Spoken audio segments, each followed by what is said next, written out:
Hey, what's going on, everybody? We're back on another BKFC Reddit Ask Me Anything. We're joined by a good friend of the show, PapaG himself, Mr. Michael Larrimore. How you doing, Mikey?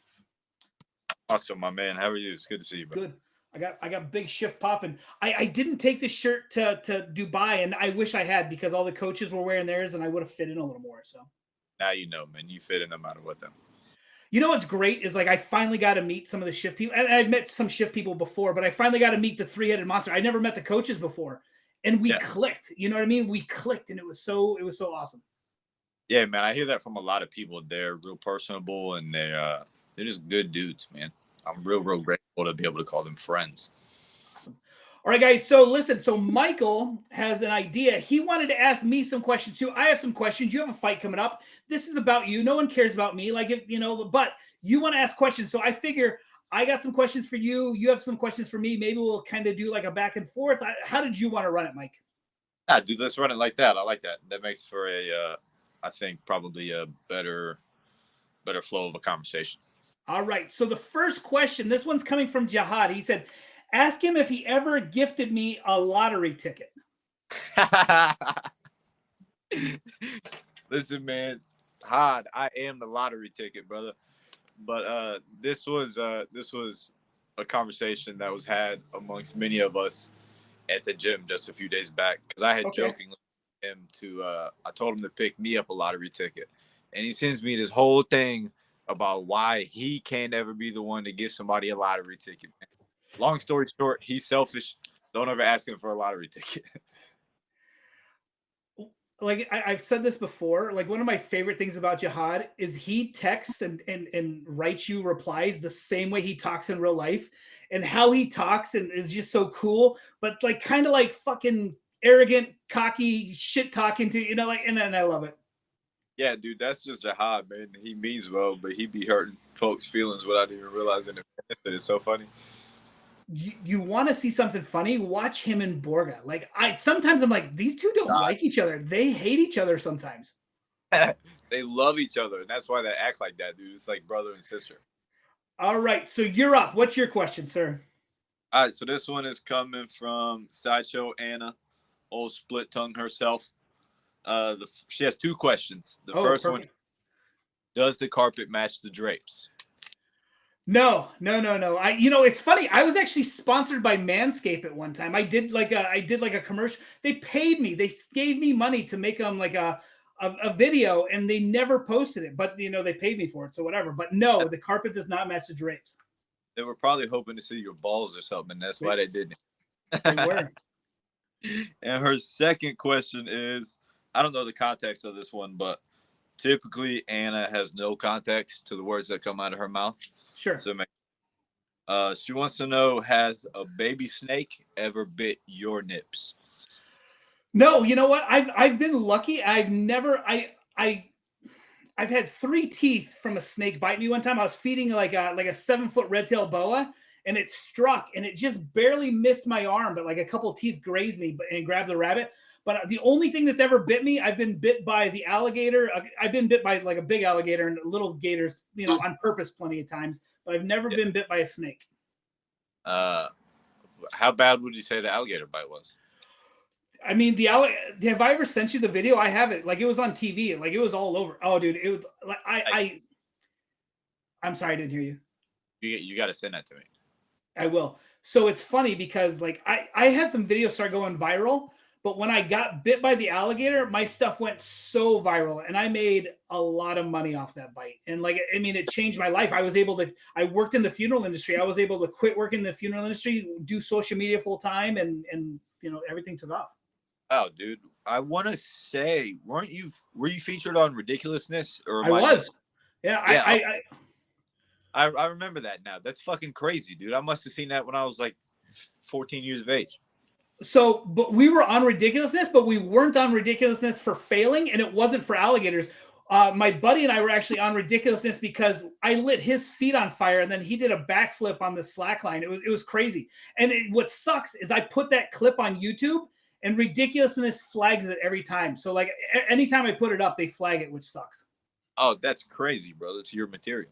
Yeah, yeah, yeah. That's wild. Okay, so I have a question for you now, Mr. Michael. So the Badger himself, Mr. Anwar, that's my Irish brother. You know, it's unfortunate. He came in at the last minute. Like, I got to hang out with Rick and smoke cigars and Hod and talk shit. But I wish I had gotten to spend a little more time with Anwar. But he wants to know, ask him what he learned from his coaches after his last performance. I learned to listen more. Not that I don't try to listen, but it's easy to get caught up in a moment like that, you know? And I learned also to play the game of bare knuckle boxing a little better. They're really showing me how to play this game now, and I'm not just relying on hitting people hard. And I'm really fucking excited to see what the future holds, man. So I talked to Joy Boy after your last fight, and he said he was actually pulling for you, and he felt you were winning until you turned it into a slug out. And he, like I said, he had nothing but nice things to say about you. It actually, you know, made me happy because, you know, you guys had talked some shit, and then you guys put, you know, like you guys are friends now or friendlier, you know what I mean? And it was just, and he had a lot of good points. He goes, he was winning until he turned it into a firefight. Yeah, I would like to be able to call Justin a friend now. We've had some good conversations since then, and even the shit on social media, man. It was just playing the game. I like that dude a lot, and he's very talented. I like him. Me too, man. You can't not like him. All right, your turn, sir. So this one is coming from Coach Anwar, Okay. my dog. He said, ask him if he feels like he is a part of the Shift Wolfpack. I'm pretty sure I know the answer. Okay, so it's weird because I always felt like I was part of the. I mean, you guys are so welcoming, but it's weird because I felt like my wife was part of the Shift team first because when we got out there, like Mimi was shit talking me and Jihad was shit talking me because my wife didn't come. But it's crazy how you guys have embraced me and like, and I it's cool that I can talk with the Shift people about more than just fighting. Like there's a lot of guys that I only talk about fighting. I can talk about personal stuff with all the coaches, all the fighters. And that's probably my favorite thing about being part of the Wolfpack. Yeah, dude, you're absolutely one of the Wolfpack, man. We fucking love you over here. And I'm glad to be able to talk to you on a personal level outside of this. This is just for show and a good time. But I'm glad to call you a brother, man. Awesome. Well, I appreciate it. All right, here's a question from 300. Now, this is my favorite thing about 300.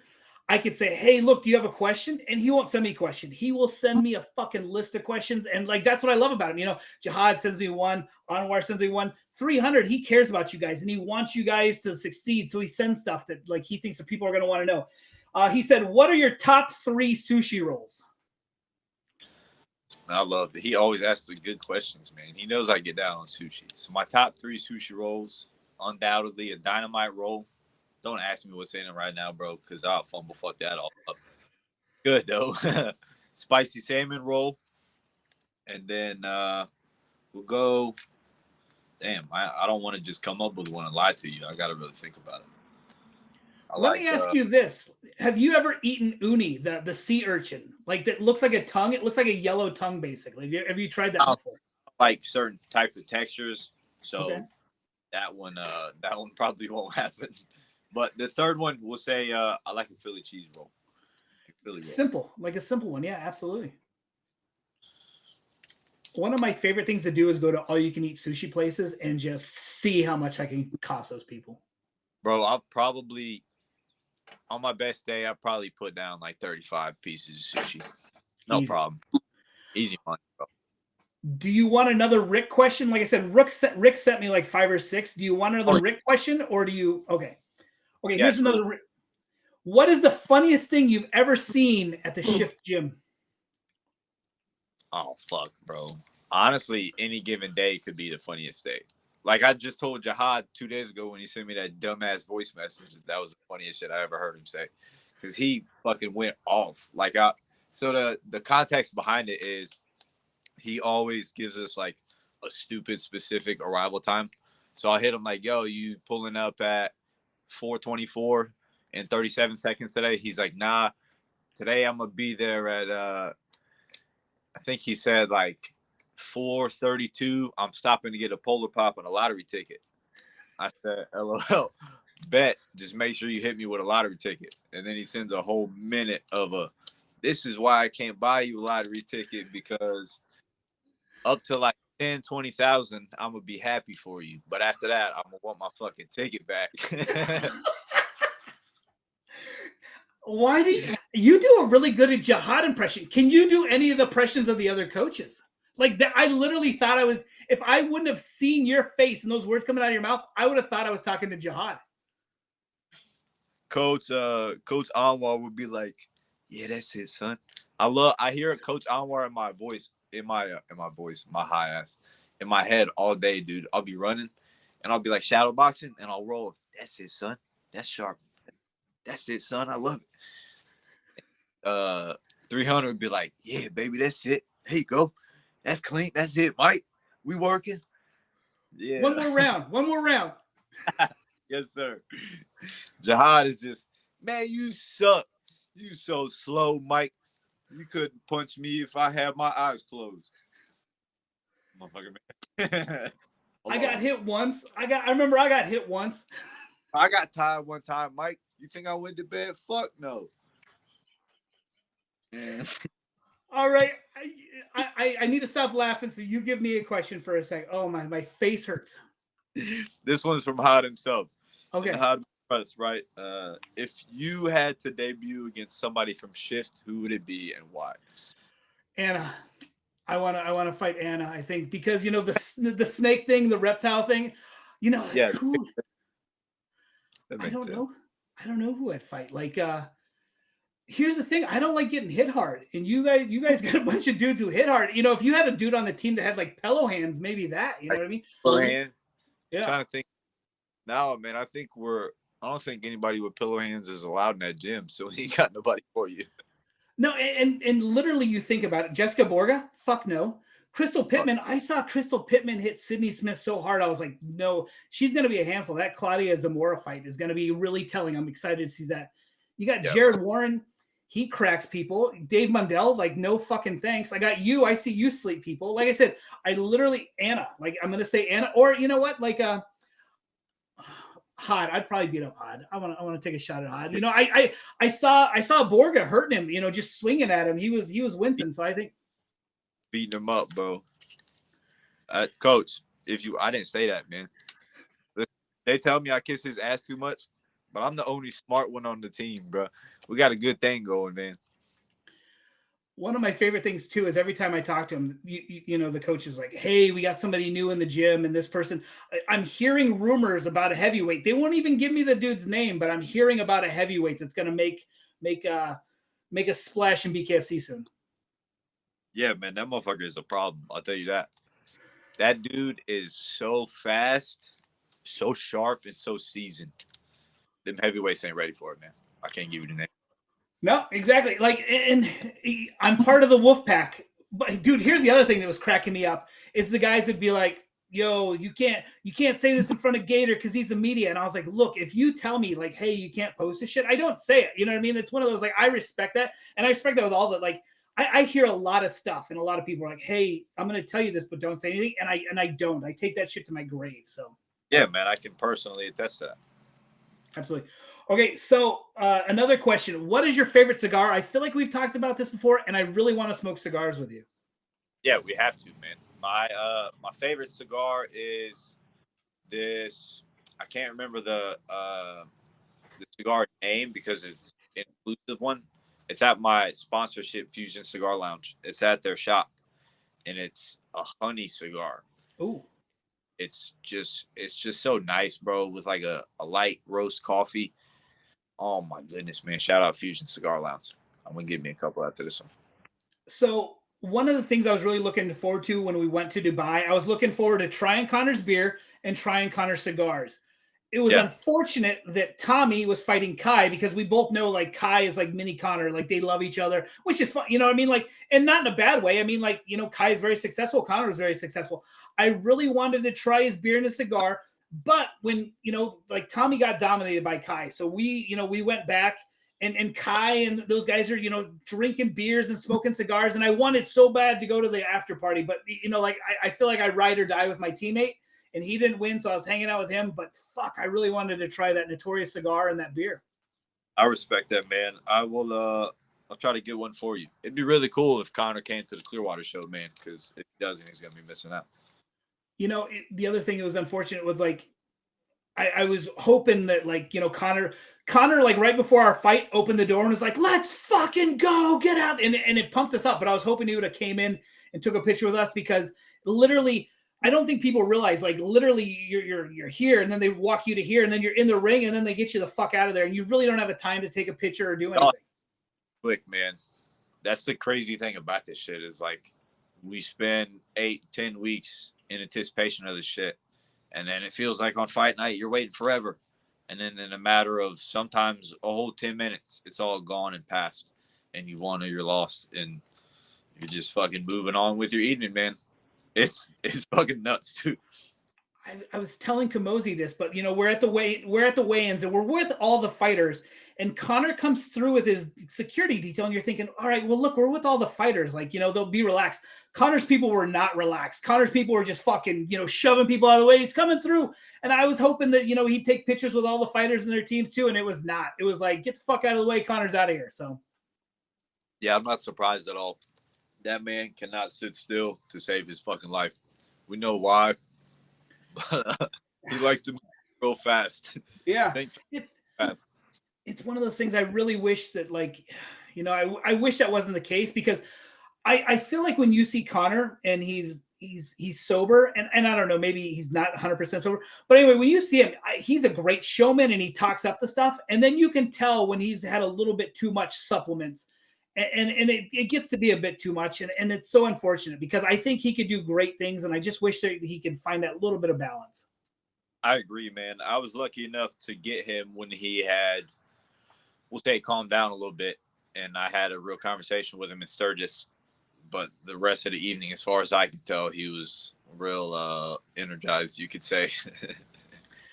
All right. Do you have another question, sir? Yeah. Last question is from this handsome motherfucker. Who is? It's me. If you didn't put that together, bud. I got it. Who most handsome 135er, and why is it obviously me? Listen, it's definitely you. Joy Boy close second. Like, what's crazy is I would have never thought that I would like.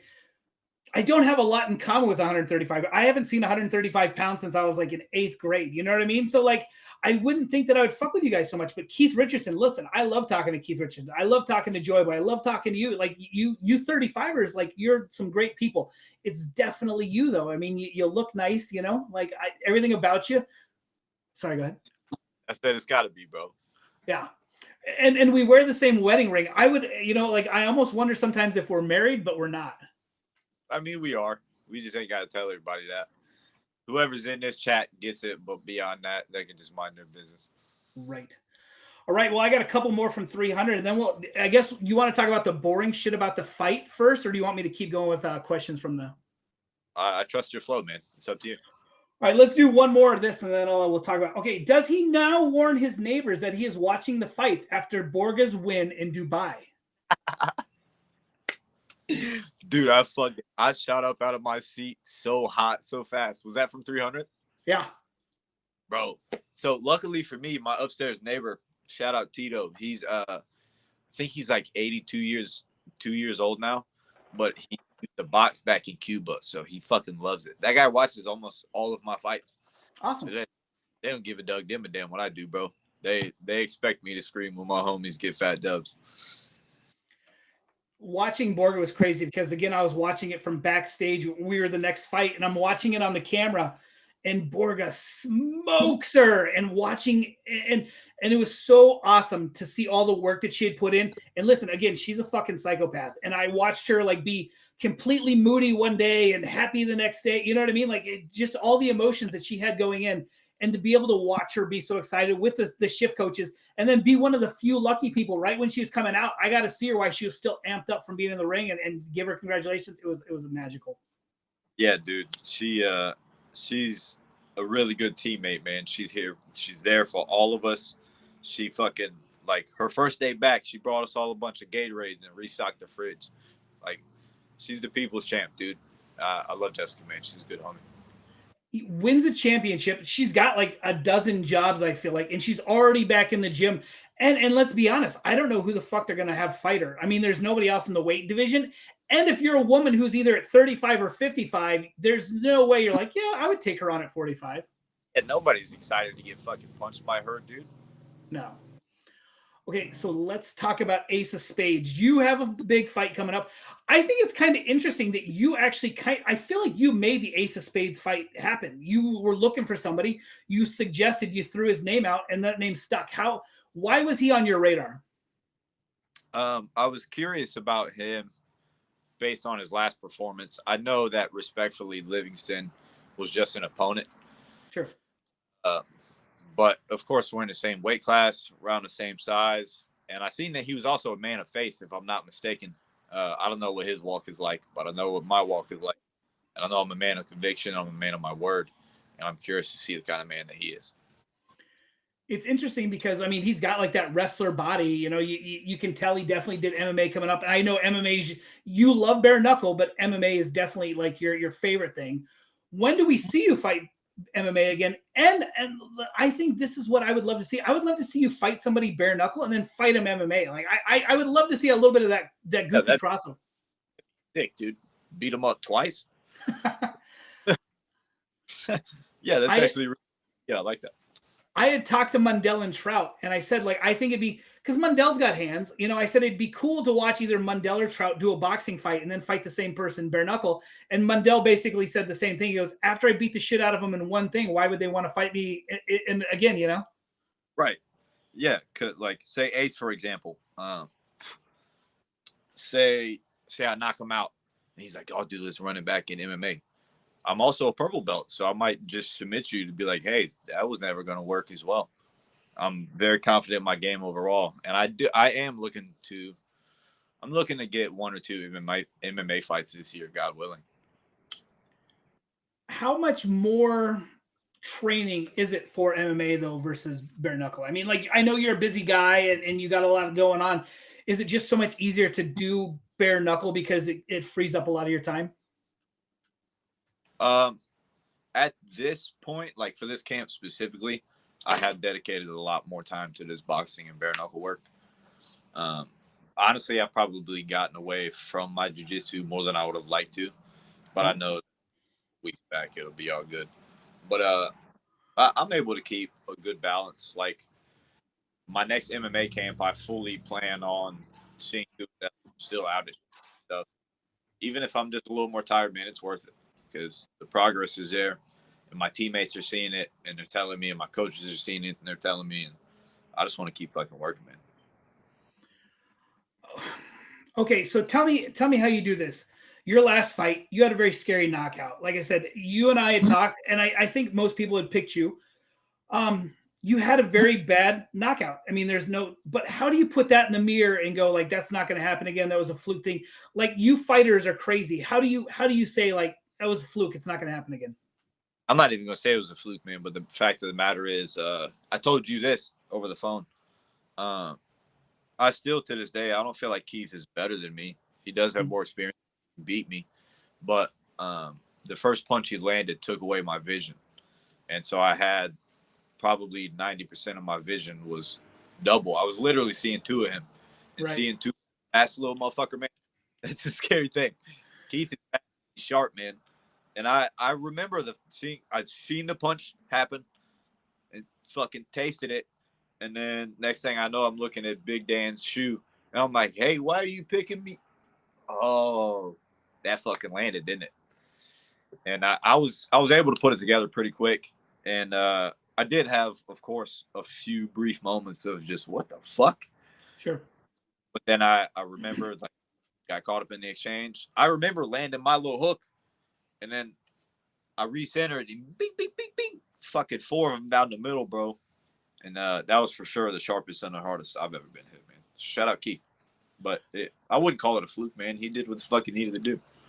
No, and I'm certainly not calling it a fluke. I mean, it was crazy. Every punch he threw caught. But what I'm saying is, like, you know, how do you put it in your head that this isn't going to happen? Like that, you know, that shouldn't have happened. Like the fighter mentality that you don't look in the rearview mirror and you keep going forward. Like where does that come from and how do you do it?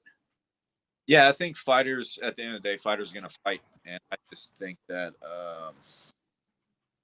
anybody can win on any given day, and that's the gamble we're taking. At the end of the day, I'm gonna win, or he's gonna win.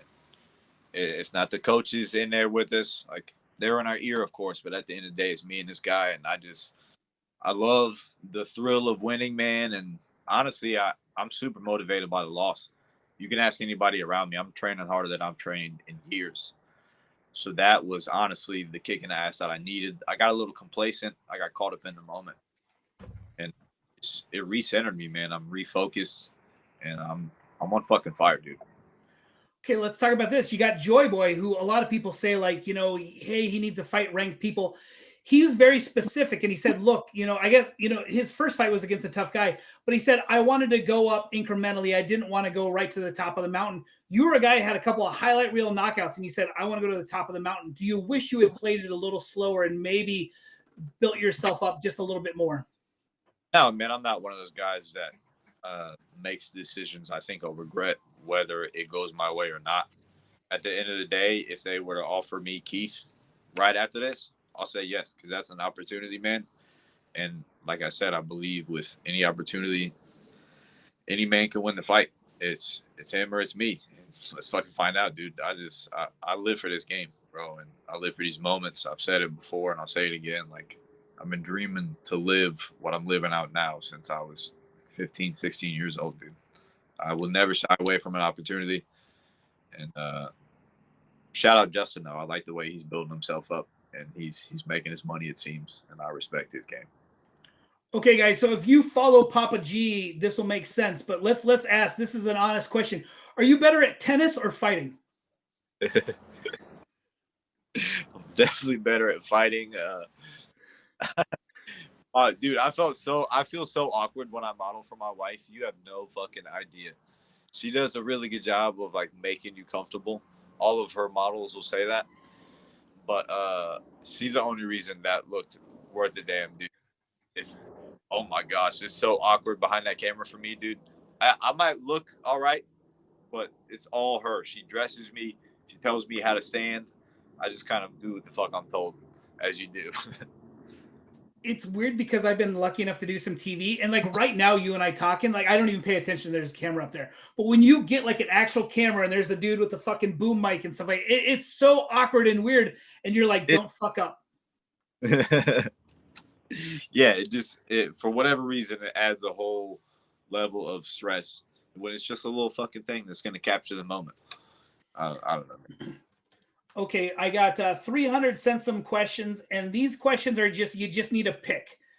Pick one. It says beach or mountains. Mountains, he knows. Okay, country or city.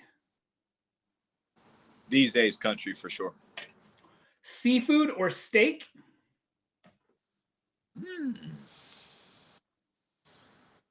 Fuck. Steak. Yeah, I mean, like, listen, there's a lot more steaks that I like than seafood, and like I said, like, there's some brilliant seafood, but steak all day, right? Steak for sure, dude. You can never go wrong with a steak. Okay, this is a tough one. Wrestling or jujitsu? Uh, Honestly, jiu-jitsu. Okay. Wine or liquor? Liquor. I'm a man. All day liquor, right? All day, bro. I'm a man. Come on. Okay, and this one's gonna ruffle some feathers. Ohio or Florida? Man, not my homies in Ohio, but fuck Ohio. Florida. So I've been trying to get Shift to open a gym. They're like, why don't you open a gym up there? And I said, why don't one of you move up here? And if I could get any of the three coaches to move up here, it's 300. He loves Yeah. hunting. He loves and Florida's hot. He and I, we both get hot easy. We were both sweating to death in Dubai. Like I feel like there's a chance that I poach 300 and there's a Shift of the North. Yo, get out of here, bro. Can't take my 300 away from me. That's my dog. Well, we talked, in the summer, you guys could come up and it's lovely up here in the summer, like, 70s and 80s. I think last year we had only a couple days of the 90s and we got water all over and like, it's lovely. But then in the winter, I totally understand you guys moving back south. Yeah, I reckon I can get down with that, man. Some family time up there for the summer. You might have my support. You swayed me a little bit. Looking at 300, I would have never guessed that he's he's like, oh, Anwar and I, we go fuck around in the woods and we go hunting together. Like, have you been hunting with 300 yet? I haven't, but it's on a list of to do, man. I really want to. I really want to do the gator thing. I want to go in the woods. I've never been in the woods for any type of hunt, man. So that's a big thing for me. I want to be able to say that I killed something and I fed my family. That I want to tap into that primal shit. I really, really do.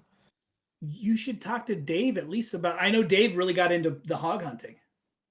Yeah, dude. One of my homies on the team, I think Dave might know him actually, but Cole, shout out Cole. He does a hog hunt too, and every time he brings me back a jar of wild hog, man. I make tacos, I make quesadillas, all kinds of shit, dude. 300 really wants to go bear hunting. He's like, wait, you live on 30 acres and you hunt in your backyard? And I was like, all day, dude. Like, it's the best. Oh, hey, bro, I would love to go bear hunting. I'd probably be scared as fuck, but I would do it for sure, dude. Especially with 300. So I was keep me safe. so I was just talking to Kamosi, like the guy that he last fought, that Sawyer DP. He lives up there in Montana, but he does a lot of big game guiding, and he guides for bears and mountain lions over in Idaho. And he sent me videos of a mountain lion charging him inside of a fucking abandoned mine shaft. And the camera guy with the flashlight ran away, and you just hear Sawyer blasting this thing with a pistol and kills this cat like point blank. It's insane. Damn, dude. Yeah, I love watching that kind of shit, man. I would love to see that clip, honestly. Okay, so if you could go on would you rather go on Joe Rogan or would you rather go on like the Tonight Show, like one of those big things? Which would you like? Do you want to? Which kind of audience? Clearly Joe Rogan, right? Yeah, of course, Joe Rogan, man. I would love to. First and foremost, I really want to tell him about Jesus because he seems to be coming around to the idea and the thought of it. And I would just love to pick that man's brain. I would love to smoke a doobie and then smoke a cigar and have a coffee, get all the stimulants going so I could really just keep his attention for a couple of hours, man. I would have like a million questions. And I just really like I don't agree with his perspective on things, but I like that he is open to hear what everybody has to say and that he obviously does his research on the opinions he forms. I love that kind of shit. Let me ask you this. It seems like the more and more people that I talk to in the fight game are conspiracy theorists. Are you a conspiracy theorist? No, dude, but my wife is, man. My wife be on the fucking TikTok this and hey, look at what the Facebook and Katy Perry and oh my goodness, bro. She's one of the white women, man. She's a target. She's a targeted audience. Have you introduced her to Ryan? Because Reber is a big time conspiracy theorist. Fuck no, I ain't introduced her to Ryan, man. Hey, no, man. That shit they get cut up for 2 hours. I ain't listen to that shit. What's it like? I mean, this is basically a hometown show. It's basically a shift show slash what Coach JB. I don't remember the name of his gym, but anyway, it's basically like you guys in the Tampa in the Clearwater area. You guys get a hometown show. What's it like being able to share the stage with so many of your friends? Dude, I'm so excited to be able to fight at home with my homies, man. Nothing like you can ask any fighter. Nothing feels better than fighting at home, dude. Knowing your family's there and your house is right around the corner. I get to wake up here on fight day, dude. Like, I sleep like shit when I don't sleep with my wife. So I don't give a fuck where we're at. I don't sleep a lick, man. Like in Georgia, I probably got like 4 or 5 hours of sleep while I was there. I need to sleep next to my wife, dude. So I'm so thankful to just be able to wake up in my house and kiss my babies, and then go get my space for my babies and kind of flip that switch. But then coming home at the end of the night, man, celebrating the big old dub. That's what I'm talking about, bro. You will know it was a successful fight if blank. Like how will you view it as a successful fight? Do you want a knockout? Do you want a war? Do you want like what do you need to prove to yourself to be like this is what I needed? We don't do wars. We don't do fight of the night. At the end of the day, I'm going in there to knock this man out. I would like to sit here and tell you like, yeah, I'm gonna take my time. But the fact of the matter is, it's bare knuckle. We don't take our time in there. He's gonna run in. I'm gonna make him look silly. I'm gonna make him miss, and I'm gonna knock him unconscious. Okay, so we've seen the referee Brian Miner has two of the fastest knockout, wave offs in BKFC history. If you get Brian Miner, are you immediately throwing the biggest bomb possible with that first punch? It's actually really funny, man, because it had crossed my mind. It even crossed my mind against Keith, and then we got in there and like it didn't seem like the right thing to do. Looking back, maybe it fucking was. I don't know, bro. That's a funny thought though, because I've actually kind of been like thinking about it. I'm typically not that type of fighter. I like to just see at least for a second what the fuck is going on, then I'll go in. But I might toe that line and just feel like the range is right and sleep them off the bell. I wouldn't be surprised, honestly. Awesome. Well, can you people who don't know, like what's the next few weeks like? I mean, is it hard training? Is basically all the hard work done? The fights in a couple weeks. You're just kind of keeping cardio. Like, what's the next few weeks look like for you?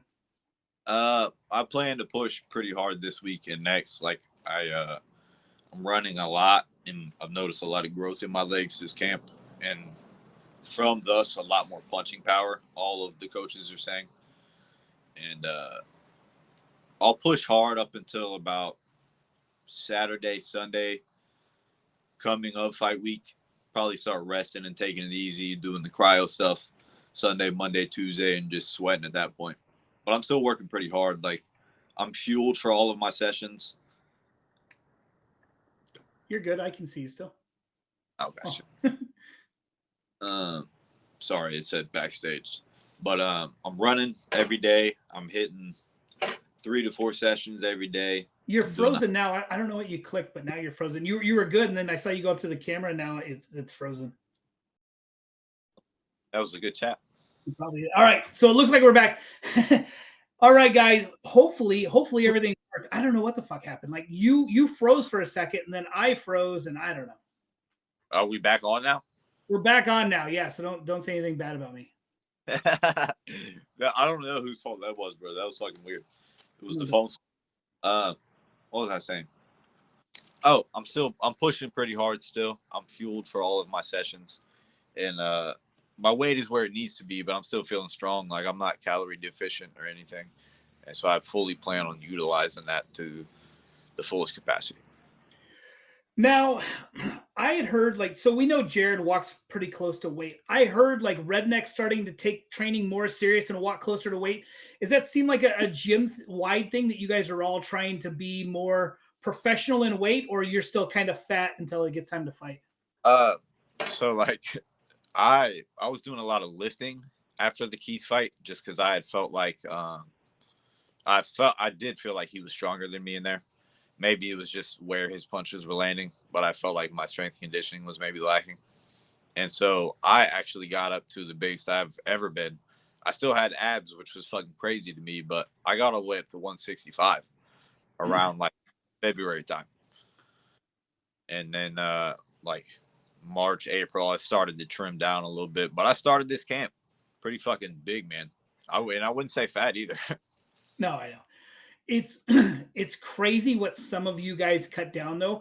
I just talked to Marcus Edwards, who's the main event for Omaha. He's fighting at 175, and he said he's trimming down from 235 that 175 belt or shot. That's crazy, bro. Like my 30 pounds, I from the beginning of camp, I thought was a lot. That's a lot of fucking weight. I don't understand. It can't be good for you. Like, and you see like in the UFC, Patty Pimlin's very famous for it, like fatting it up and then slimming down, but it can't be good for you. Yeah, dude. I don't like. Again, I only got to that size because I was lifting creatine and all the protein and a couple extra carbohydrates. Like, but like that's fucking great. The Patty thing, that's crazy to me. Patty the fatty, but to cut 50, 60 pounds, man, that's crazy. I see like I think 20 to 30 is okay. Sure. Like if it's up to me, we would all agree to just fight it, whatever. I'm sure everybody would say that, but 20, like beyond 35, that's fucking. What are you doing, bro? Just don't be fat.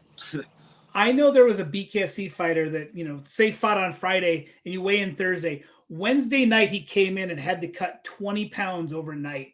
And he was basically, I mean, I'm surprised they were able to let the fight go. It's just insane to me how people can come in so overweight and think that, you know, like if I slim, you know, drop 20 pounds in one day, like that, it's going to be okay for my body.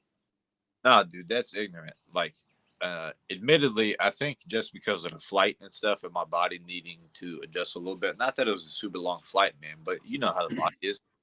You can kind of shock the system by taking a flight or who knows what. And not sleeping didn't fucking help me either. Uh, I That was a really big cut for me at the last second. It was probably like 8 or 9 the day of, which isn't typical for me. I usually do like 4 in the sauna for an hour and I'm fucking done. But for whatever reason, my body had just really held on to everything that I had. Maybe I didn't water load right, or maybe my sodium was wrong. I don't know what it was, dude. But uh, I can honestly say that that last little bit of the cut fucking sucked. Okay, well, I'm looking forward to this fight. Man, it's one of those things like I really want to go down there because I feel like you need me, you know, you need your we need to go celebrate and we need to, you know, hang out and stuff, but it's one of those like I don't know if I'll be able to make it down there for Clearwater, but my wife and I actually talked about going down there, so we'll see what happens. Yeah, dude. I would love to have you, and definitely if you're here, we'll smoke a cigar. We'll see if we can get a stout. I've never tried it either. It's probably honestly dog shit, but if I like it, then I'll promote the hell out of it. Are you a beer guy or no? Honestly, no, man. Like, if I drink twice a year, it'll be liquor, like a rum or a whiskey or something, like a man drink, man. Okay, no, that's good. I wasn't I wasn't sure. Like I said, I know you like the weed and you like the cigar, so I wasn't sure if you were a booze guy much or beer or anything. So Yeah, but like I drank a lot of beer in high school and out of high school, so now I just really fucking hate beer, man. awesome. All right, man. Well, best of luck in your fight. I'm looking forward to seeing you bounce back. You know, you're always a friend of mine. You're always welcome on the show. I appreciate so much, and thank you for giving me questions. That was definitely fun. Yeah, this was a good chat, man. Looking forward to just, uh, I'm looking forward to putting on a show, man. And thanks for having me, and thanks for being a homie, dude. Any sponsors or messages you want to push before we call it a day? Shout out to my Lord and Savior Jesus Christ. Shout out to all my teammates, my coaches. Shout out to Eugene. Happy birthday, brother. And anybody that rocks with me, dude. I love you guys. All right, man. Appreciate it. Love you. Have a great day. Good luck in your fight, and I can't wait to watch, man. Love you, brother. Appreciate you. See you. Bye.